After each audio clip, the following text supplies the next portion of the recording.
that D.L. Hughley may have said the quiet part out loud. It wasn't just about black women. It was about the 2028 Democratic presidential primary. It was about Stephen A. Smith possibly running for president, brothers and sisters. It was about the Democratic primary. This is the Publisher's Desk with Damon K. Jones, brought to you by Black Westchester Magazine. Black America, tonight I want you to pay very close attention because I believe that D.L. Hughley may have said the quiet part out loud. For days, we've been told the controversy surrounding Stephen A. Smith and the National Association of Black Journalists was about one thing: Stephen A.'s treatment of black women. But then D.L. Hughley started talking. And suddenly, the conversation wasn't just about journalism. It wasn't just about black women. It was about the 2028 Democratic presidential primary. It was about Stephen A. Smith possibly running for president, brothers and sisters. It was about the Democratic primary.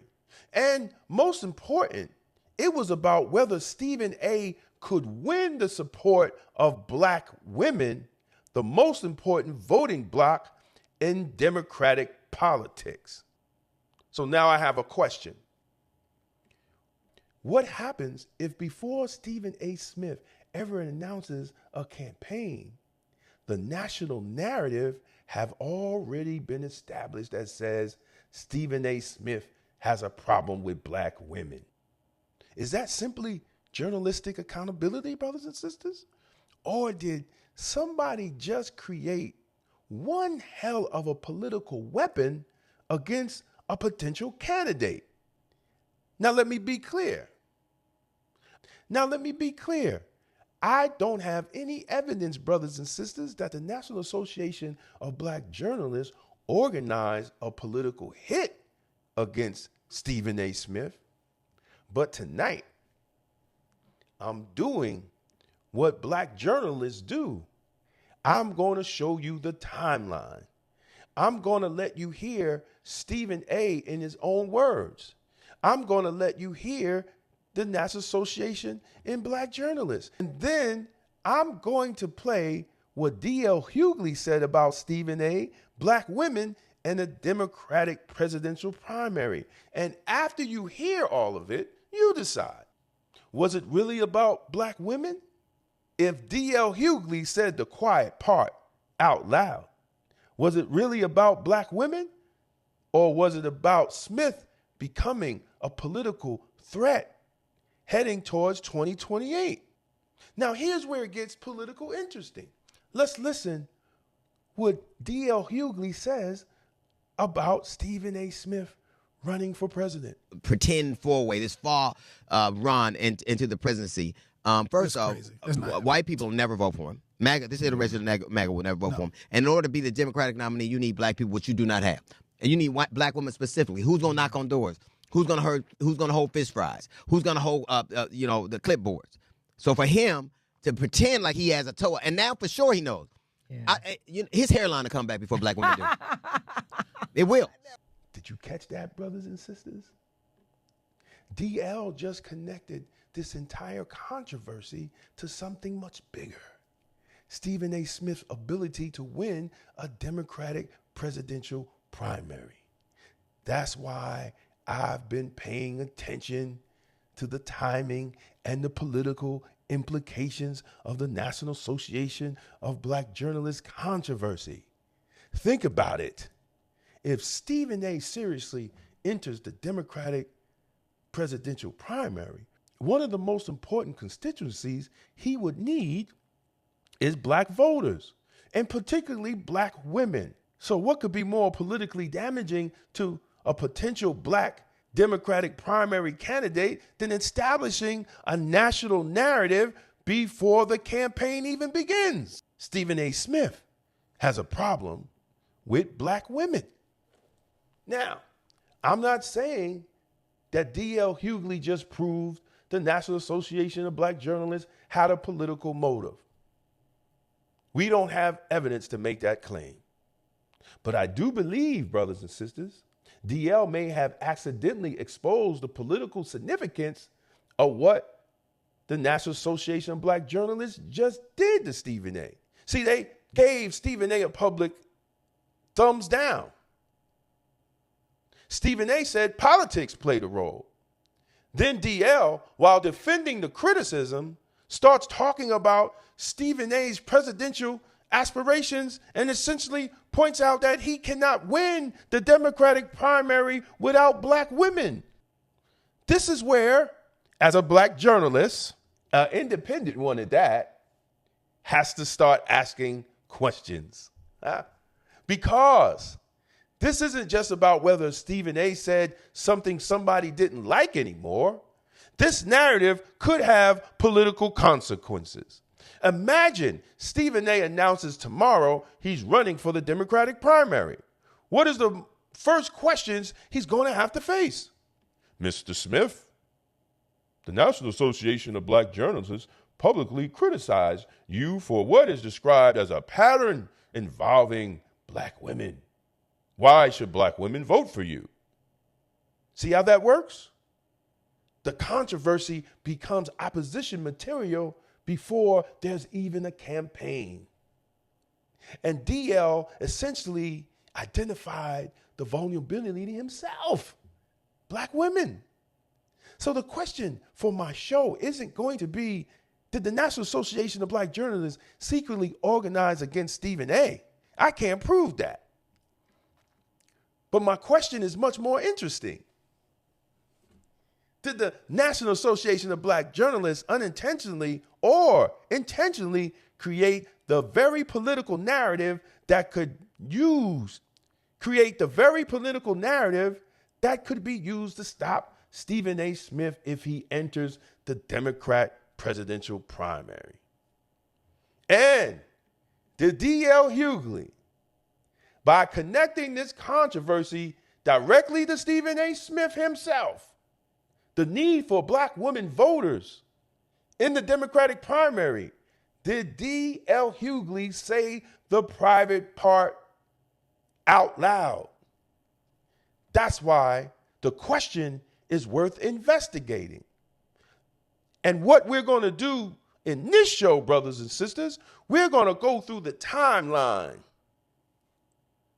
and show Stephen A. Smith's rise and the motivation around him talking about running in the presidential primary and the polling that shows that he had a chance to be a big contender in 2028 Democratic presidential primary elections.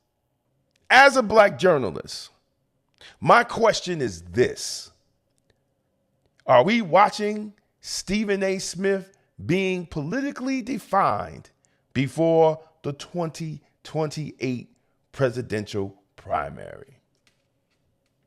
Now, let me establish something immediately. I don't have evidence that the Democratic National Committee called the NABJ and told them to attack Stephen A. Smith. No, I don't. I don't have the evidence that the Democratic leaders organized this controversy. No, I don't. And I don't have the evidence that Roland Martin personally engineered this decision to give Stephen A. Smith the thumbs down award. Nope.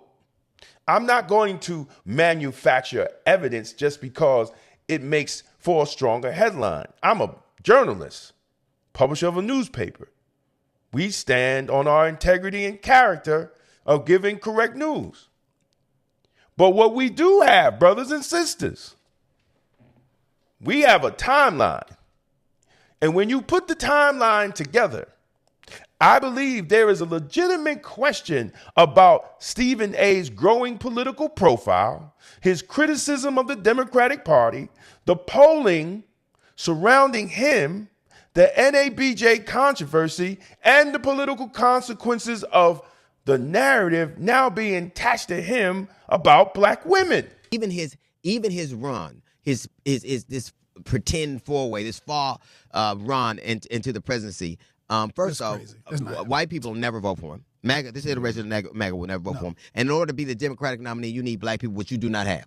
And you need black women specifically. So instead of starting with a conspiracy theory, now listen close.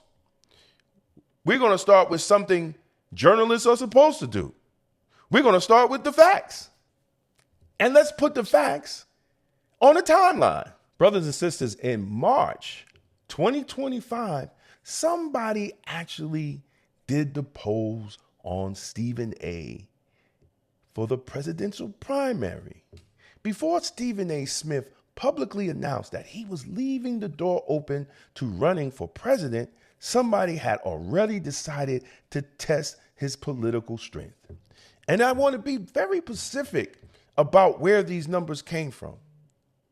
This was one national survey, not three separate polls. One survey. The survey was conducted on March 26 and March 27 of 2025. The Russman reports and Pablo Torres finds out. That's the people that did the polls. The fieldwork for the survey is conducted by the Pulse Opinion Research, LLC. The survey included 1,021 likely U.S. voters with a margin of sampling error of plus or minus 3 percentage points. For the Democratic primary numbers we're discussing, brothers and sisters, there's a subsample of 654 likely Democratic primary voters with a margin of error of plus or minus 4 percentage points. So let's be precise. Russman reports and Pablo Torres finds out March 26 and March 27 of 2025. And within that survey, Stephen A. Smith was tested in several hypothetical 2028 Democratic presidential primary matchup. Now, let's look at the numbers. Against Gavin Newsom, 31% for Gavin Newsom, 28% for Stephen A. Smith. That's 3 points. Against Alexandria Ocasio-Cortez, AOC, 32%, Stephen A. Smith, 28%. That's 4 points, brothers and sisters. And against Kamala Harris, 45% for Kamala Harris, and Stephen A. Smith, 24%. Now, let's be honest.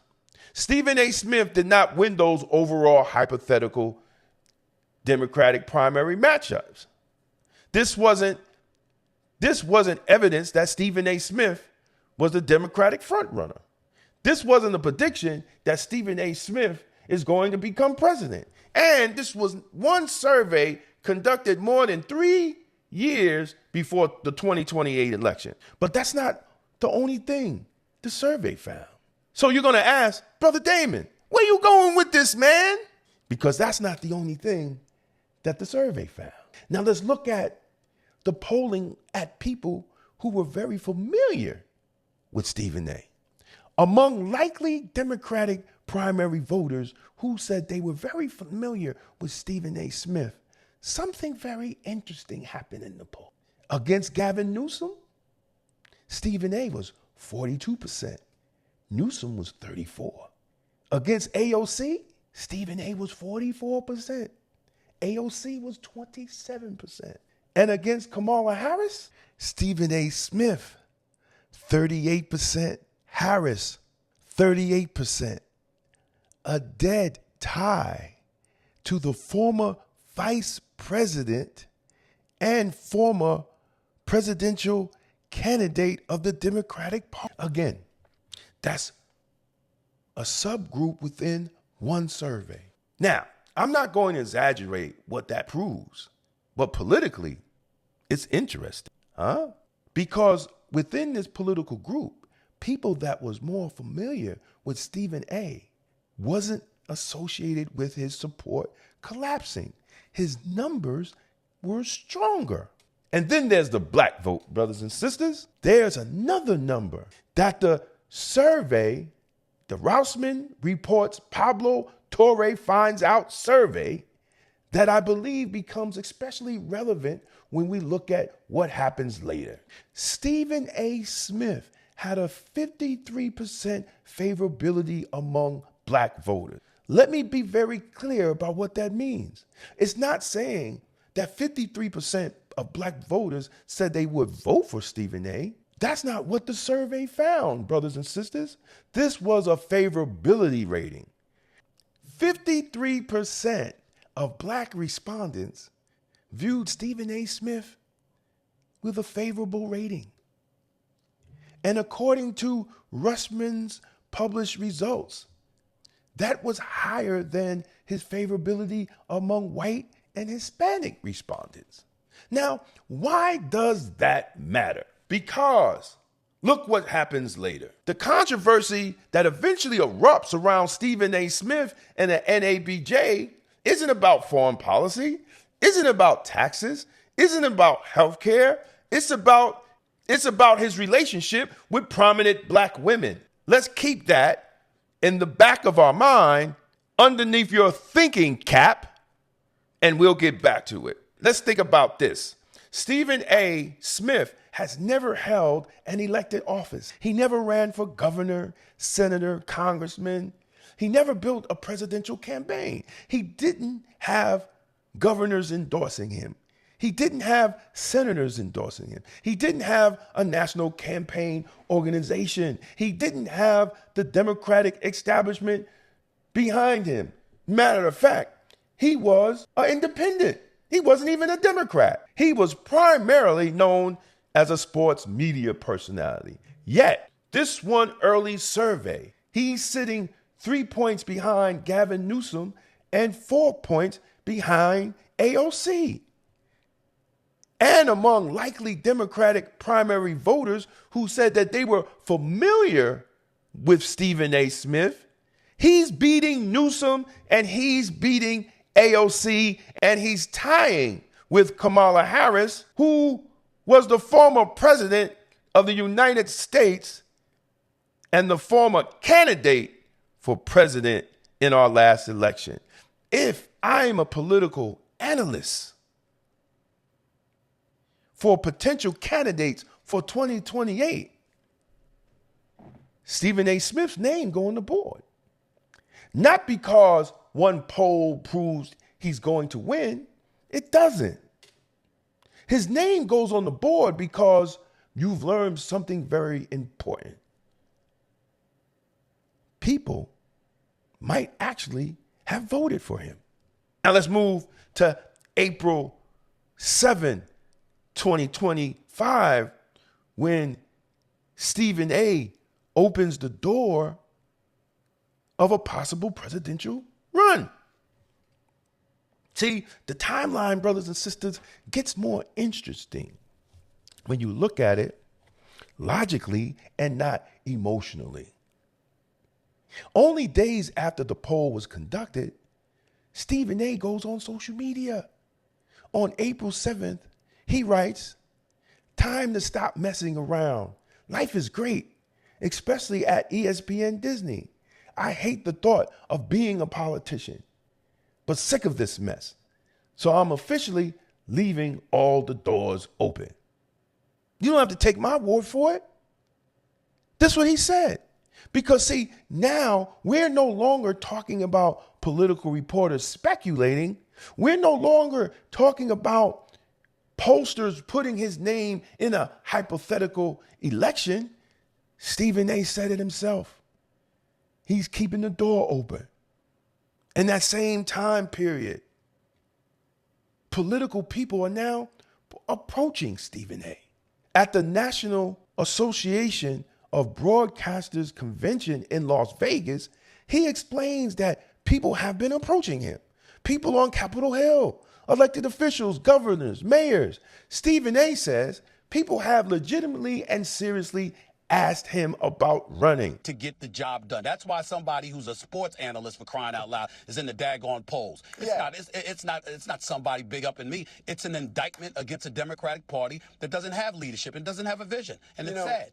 I saw you mentioned Bill Maher. I saw Steve Bannon was on with Bill Maher, and he was asked what Democrats he worries about. And the only name he mentioned as a Democrat he'd be worried about. So are you really thinking about running for president? Is this something you think? Listen, I have no choice because I've had elected officials, and I'm not going to give their names, elected officials coming up to me. I've had folks who are pundits come up to me. I've had folks that got a lot of money, billionaires and others, that have talked to me about exploratory committees and things of that nature. I'm not a politician. I've never had a desire to be a politician. I just signed a contract extension with ESPN. I am very, very pretty happy good one, too. With my day job. I'm very happy with my bosses. It's a pretty damn good one. Just right. It's a pretty damn good contract. I couldn't be happier. And this conversation gets even more serious. Stephen A. says elected officials have approached him. Pundits have approached him. And then he says people with serious money, including billionaires, have talked to him about exploratory committees. See, brothers and sisters, that's significant. Now we have polling, elected officials, political pundits, and potential wealthy supporters. And we know politics is about money. And when you start getting wealthy supporters behind you, brothers and sisters, and you're an independent, let's make that clear, Stephen A. ain't no Democrat, and you're an independent and you begin to get potential wealthy supporters behind you, and they're talking about having exploratory committees, a national recognized media personality publicly leaving the door open to becoming a candidate for president in 2028, the powers at be stopped laughing. Because if you're in politics like I've been in it, you start watching when someone of the popularity and the reach of Stephen A. Smith start talking like this. Now here's something else. Over the past this year, and maybe before, did you see how comfortable Stephen A. was going into media environments that Democratic candidates were struggling to navigate? See, a lot of you low-level thinking Negroes, oh, he go on Fox News because he have to go to the white man. Y'all don't even see the big picture on what he was moving and how he was moving. Stephen A. can go on Fox. He could go on ABC. He had ESPN. He could go on different podcasts. He communicate through his own platform. He could sit across Democrats and Republicans. He already had access to million Americans. That's something politicians spend millions of dollars trying to build when Stephen A. already owned it. He had an audience. And then what happens? Stephen A. starts hammering Democrats. Stephen A. wasn't simply talking about running. He began criticizing the Democratic Party while he was talking about running. Is that whatever it takes to get business done is what we need to be focused on. Whatever her business is with that particular issue or her particular state, I understand that. The bigger picture here is that Elizabeth Warren was just on with you. You're going to have a multitude of Democratic representatives on with you. They talk and they talk and they talk, but what can they do? They position themselves to do absolutely nothing. I didn't hear anything about terrorists from the Democrats before the election. Trump had been preaching about this for the longest time. The way people decry his strategy, he's been bloviating about that. They said nothing about it. And instead, they talked about everything from woke culture to cancel culture to abortion rights and all of this other stuff. But that wasn't going to win the election. And that's what we have to look at. What is it going to take to get the job done? That's why somebody who's a sports analyst, for crying out loud, is in the daggone polls. It's not somebody big up in me. It's an indictment against a Democratic Party that doesn't have leadership and doesn't have a vision. And it's sad. And his April 2025 ABC interview, he says the fact that people are even approaching somebody like him should be viewed as an indictment on the Democratic Party. That was his argument, brothers and sisters. He questioned the party's leadership. He questioned its messaging. He questioned the direction of the Democratic Party. And Stephen A. isn't operating in the traditional Democrat politician bullshit. He's an independent. So he's politically independent. He criticized Democrats. He criticizes Republicans. And that makes him difficult to place in the traditional partisan box. Do y'all understand what we just saw? And here's the most dangerous part. Stephen A doesn't have to win to disrupt 2028. See, this is what many people who don't understand the political process around politics and elections, because they're looking at a lot from an emotional standpoint instead of a logical standpoint.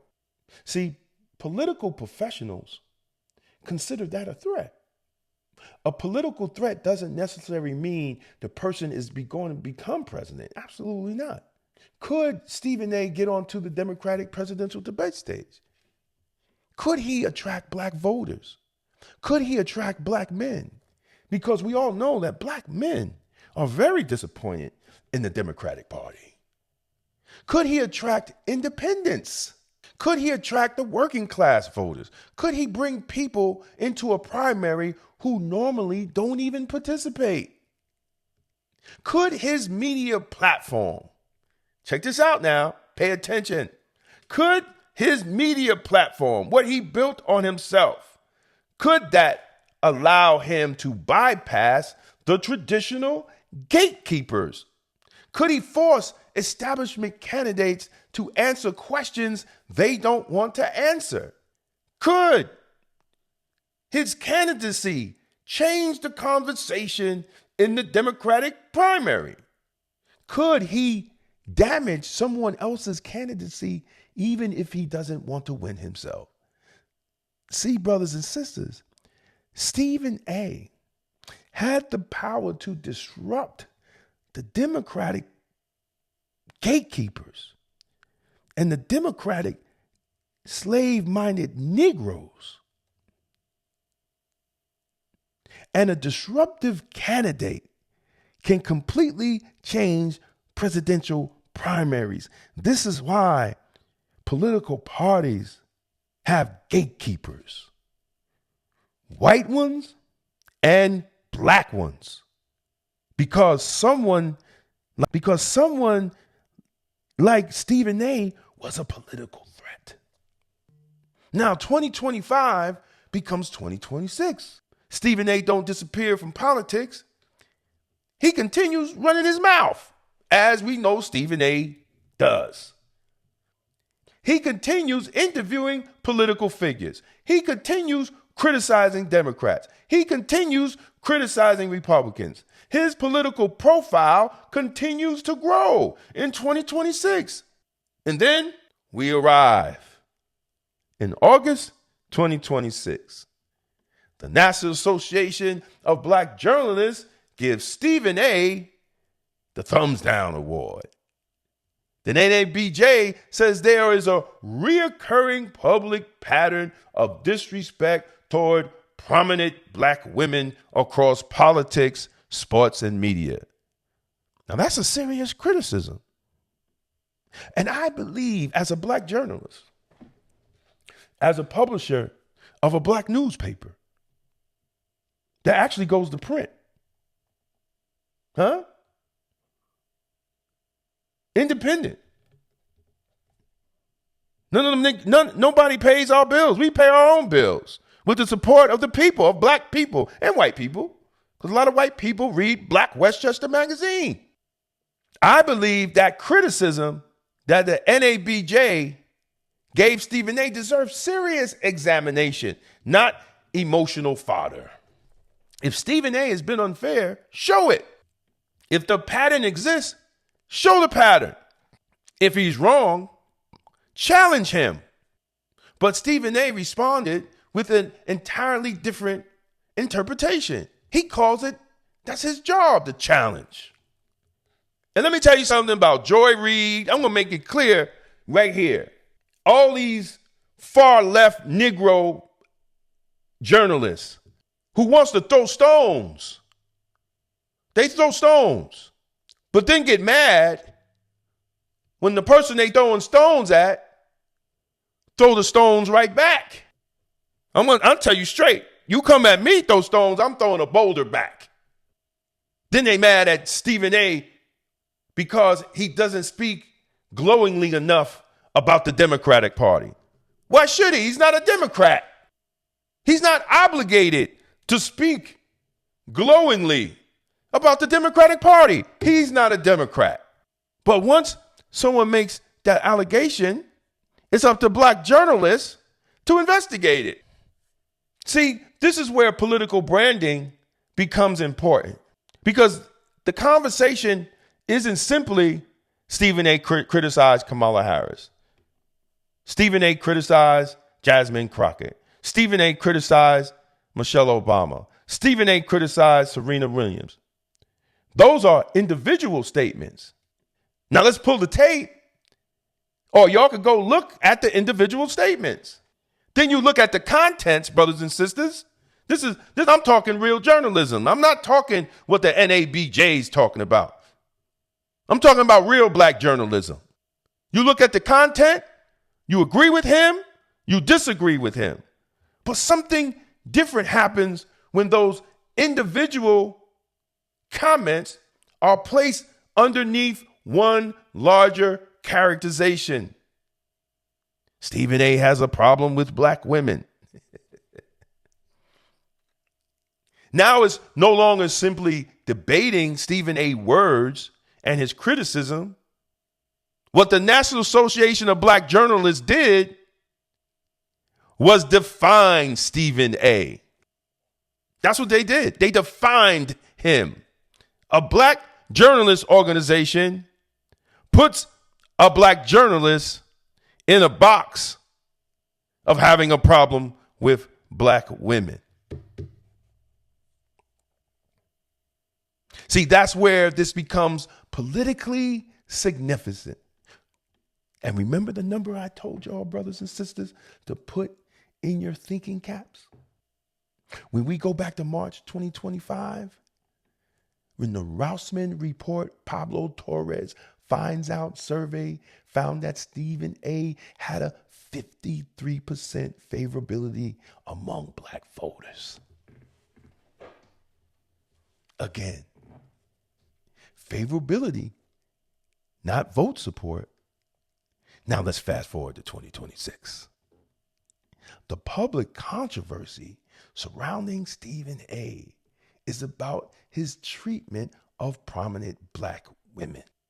Think about the potential implications if Stephen A. ever entered in the Democrat presidential primary. Black women nationally vote 90% Democrat. And that's why black votes would matter if Stephen A. entered the primary. Black women vote would matter tremendously. So imagine if Stephen A. enters the 2028 with a narrative already attached to him by the National Association of Black Journalists that Stephen A. has a problem with black women.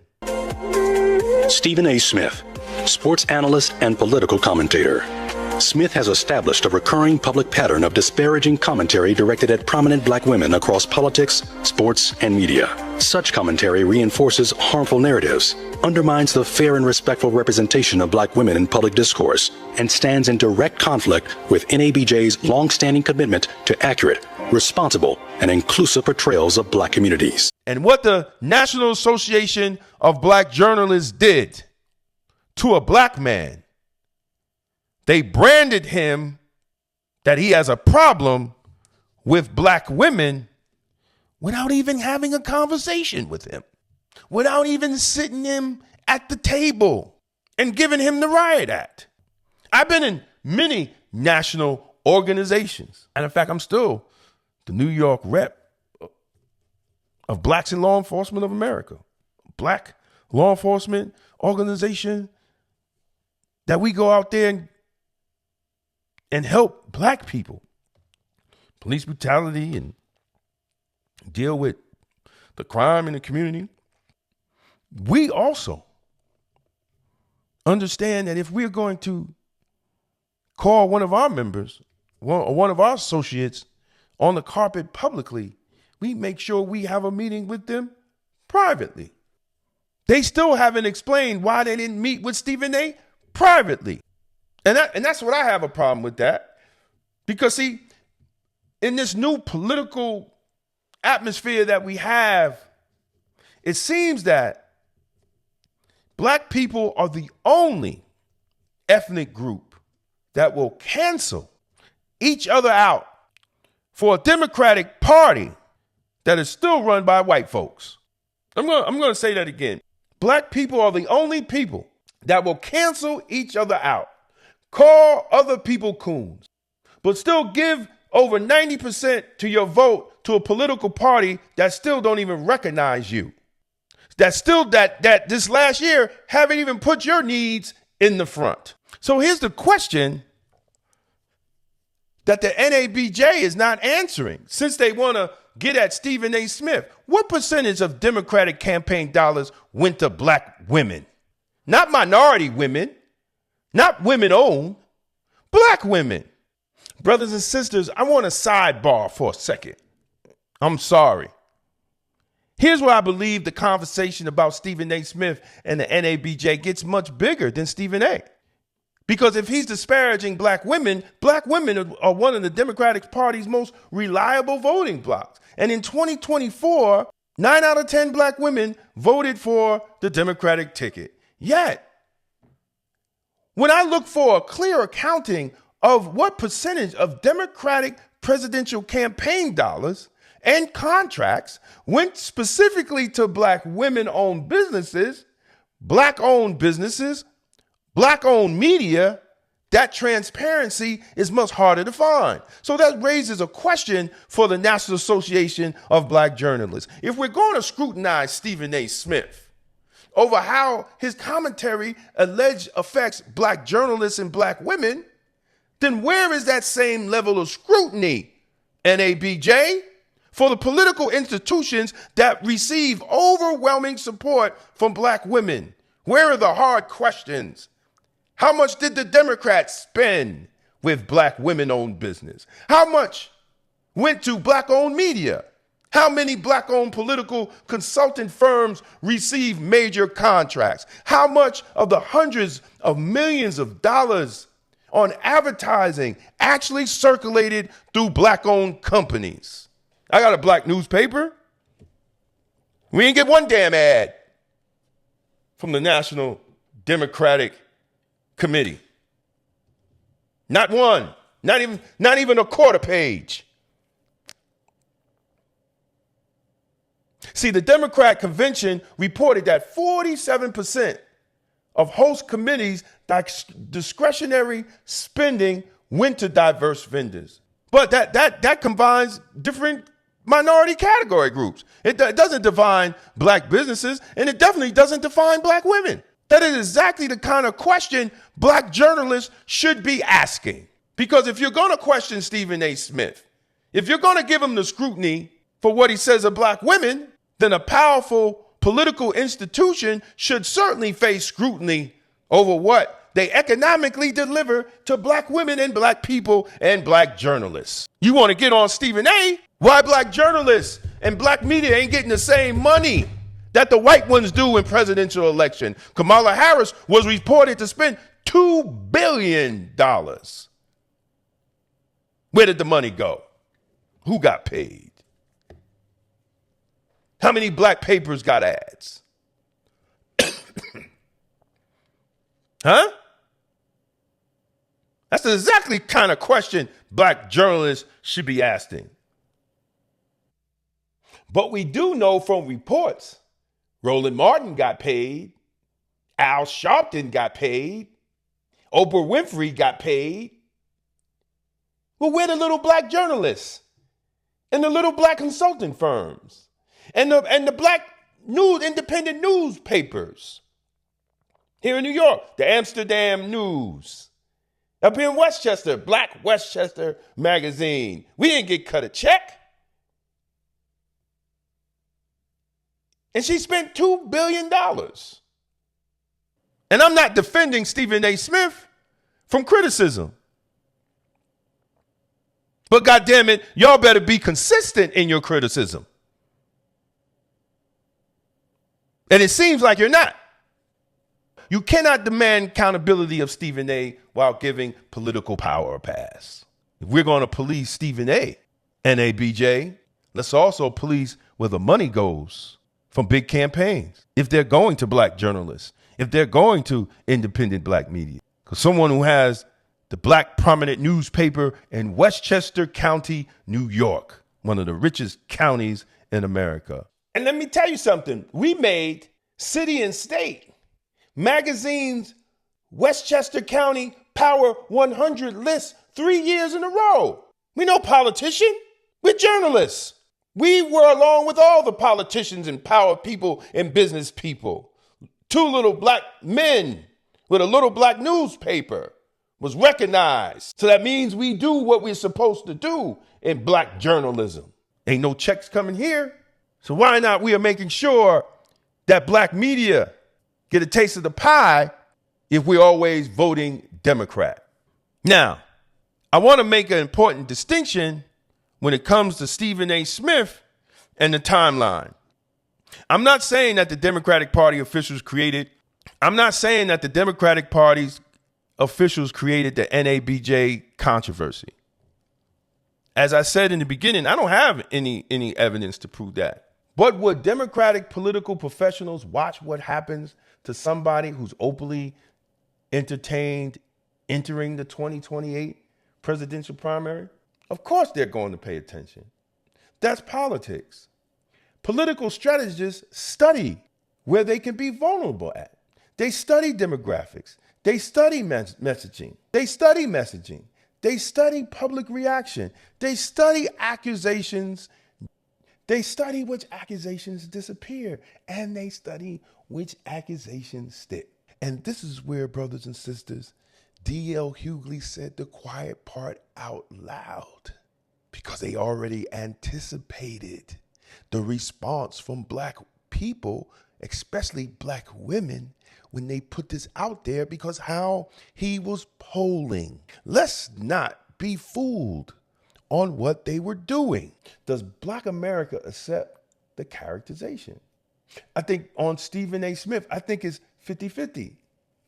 If it changes his standards with black voters, it's 50-50. And from what I see, the response is more emotional. Oh, he talked about black women. That's sometimes some people, that's all you need to say, and they'll lose it without looking deeper into what he said. What was his response? Not just from that, but with each situation. How black men respond, how black women respond, and most importantly, how Stephen A. responded. See, and here's another thing I want to address. You got black folks hating on Stephen A. because he went on different news channels. But that's how a presidential candidate is supposed to act. He's not supposed to stay on one news channel. And for black people talking about, oh, you went to the white man, where's the black news channel? What black news channel is he supposed to go on? What black news channel? Show me a black news channel, a national news channel that he's supposed to go on. And check out what the president from the National Association of Black Journalists did. She went on all the left-leaning channels. She went on the Democratic hitman, Roland Martin. So look at where the president of the National Association of Black Journalists went on. She went on Roland Martin. She went on the Stacey Abrams show. She went on a show called Capital B. But Stephen A. Smith offered her the opportunity to come on his show and let them have a public discussion on what she did. Where were the challenging interviews of the NABJ president? See, you publicly condemned Stephen A. You run to Roland Martin, who's on the executive board. You run to left-leaning media. She didn't sit down with anybody that will challenge her on the decision on what they did to Stephen A. When even Stephen A. asked her to come on the show, she talked about she want to talk about it in private. You discuss what's in private before you go public, sister. But y'all want to attack Stephen A. This is all about him polling good with black people for the presidential primary. And if I'm wrong, prove me wrong. This is what black journalists actually do. They look at the facts and the information. Your boy D.L. Hughley said the quiet part out loud.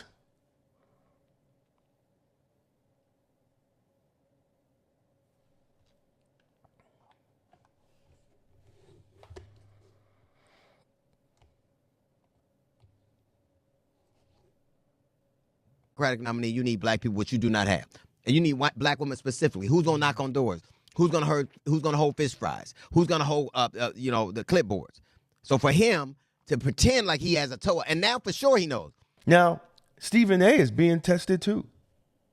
And the reason why I'm talking about this, as I said in the last video, I've been there. As a black journalist, I've been there. I had my family attacked, politically attacked. I've been politically attacked by the Democrats. And the Mount Vernon Mayor, Richard Thomas, tried to shut down my family's business because he didn't like what we were reporting, because people didn't like what I was reporting. And somebody on the board of NABJ didn't like what Stephen A was reporting. And this controversy is going to tell political professionals something else about Stephen A. How does he handle the pressure? Does he lose his temper? Does he become more disciplined? Did he attack the wrong person? Did he make accusations against him stronger? Did he retreat? Or does he successfully defend himself? Because sports television and commentary and presidential politics are completely different environments. See, in sports television and in commentary, drama can increase ratings. But in presidential politics, brothers and sisters, one sentence or accusation can become a multi-million-dollar attack advertising. Now, if he was serious about 2028, everybody gets to watch how he handles the political pressure right now. Nobody has to manufacture the controversy to learn from it. They just simply have to watch. Stephen A. pointed toward the leadership. He raised legitimate questions. And we still want to know who nominated Stephen A. Nobody wants to talk about that. Who participated in the deliberations? I know Roland Martin said he wasn't in the room. He was on somewhere. But you don't have to be in the room to participate. You ain't got to be in the room to participate. You could be in the meeting on your phone, Roland. You could just sit it right there. You could be doing whatever, and you could have the meeting on your phone. Come on, we're not that stupid, Roland Martin. What evidence was presented? What was the criteria? Did you meet with Stephen A. before then? Absolutely. I don't think so. There's no reports. Did his political commentary or criticism of Democrats come up during those discussions? We don't know. We need to know. Those aren't conspiracy questions. They're real journalism questions. You know, and Roland Martin is a member of the board. And the first thing she did was jump on Roland Martin's show to discuss the controversy. And what role did Roland Martin? Roland, what's your role, buddy? Roland, as black independent media, here's what I want to know. Did you participate in the decision to give Stephen A. Smith the thumbs down? Did you vote? Did you nominate? Did you second the vote? You say you wasn't present. If politics played a role, what role did you play in? The NABJ believes Stephen A. should be accountable for his commentary. That is fair. But transparency should accompany accountability, NABJ. If you're publicly accusing someone of demonstrating a recurring pattern of disparaging prominent black women, show, explain, critique, explain the process, explain how the decision was reached, explain who voted, who nominated him, who seconded the nomination, who put it on the floor for discussion. That's what we need to know. That's independent journalism. Not believe Stephen A because you like Stephen A, and not believe the NABJ because it's the NABJ. And we get emotional around saying he's disparaging black women. We have to put our thinking caps on. We should look at all the evidence. Now, let's put this all together, and I'm out of here. So, brothers and sisters, was this a hit job? Was this a political hit job to damage Stephen A in 2028? Or did they have real legitimacy in questioning Stephen A, how he dealt with black women? Either way you want to slice it, Stephen A was a political problem going into the Democratic primary, which nobody talked about, but the numbers show it. So let me know what you think. I'm going to stay on this one because I do believe there's something more to this than it meets the eye. So please like and share and comment. What do you think? You think this was a hit job? Do you think they did this to damage Stephen A in his presidential run? Or everything the NABJ did was justified to Stephen A. Smith? Leave a comment. Go to blackwestchester.com, Black Westchester Magazine, the news with the black point of view. We are celebrating our 15-year anniversary. And our 15-year e-paper will be out. And we thank everybody for the support and the love you have given Black Westchester Magazine and blackwestchester.com and the Publishers Desk and the People Before Politics show, Sunday Rundown, and all the other shows that we try to do and giving you the news with the black point of view. We thank you. And as always, stay safe, stay blessed, and stay blacktastic. Peace out. Peace out. Sign up and get your free ebook by Damon K. Jones. A seat at the table is not power. Building the table is. This book exposes how political dependence weakened our communities and lays out a blueprint for black economic, political, and institutional sovereignty. If you're ready to move from symbolism to ownership, this is for you. Download it free today.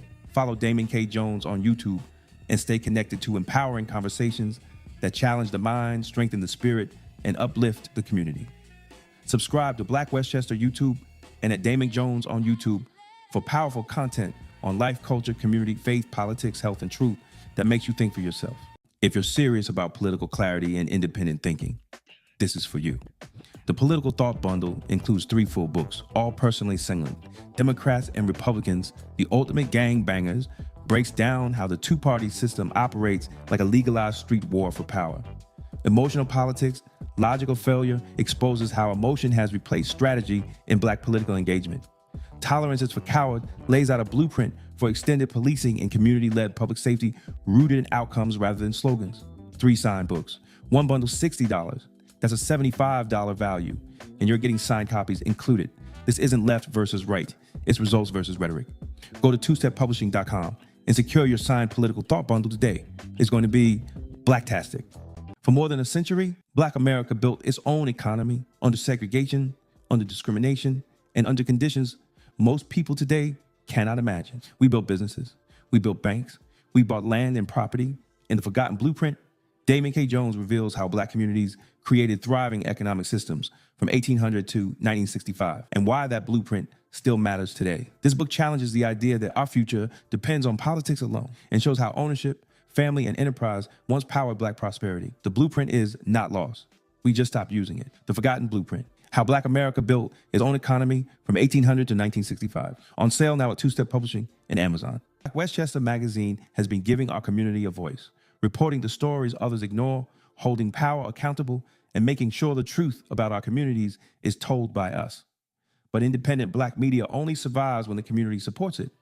If you believe in real journalism, community accountability, and keeping Black voices strong in local news, we need your help.